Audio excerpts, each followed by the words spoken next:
जाजपुर जिला सुकिंदा थाना अंतर्गत मंगलपुर पाख रेल धारणा ट्रेन दुर्घटना शिशुपुत्र मृत हो जाइछि एवं मां गुरुतर हो पड़िथिबा जणा पड़िछि। शनिवार दिन 4:30 समय पुबल ग्रामर बासिंदा कुनी तार दुई पिलांकु नेई रेल धारणा चली चली आसुथिले। मंगलपुर पाख रेल धारणा ट्रेन रे पिटी हो जाइथिबा जणा पड़िछि।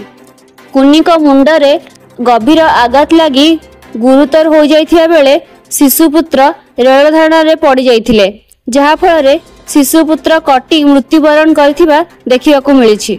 मां कुनीर झीटी अल्पके बंची जाइथिबा देखिबाकू मिलिछि। महिला कुनी का स्वास्थ्यावस्था गुरुतर थिबारु तांकु रेलवे कर्मचारी मानक सहायता रे तुरंत सुकिंदा गोष्ठी स्वास्थ्य केंद्र रे भर्ती करा जाई तांकर चिकित्सा जारी रहिछि। जाजपुर जिला कालियापाणी सुवर्णा न्यूज।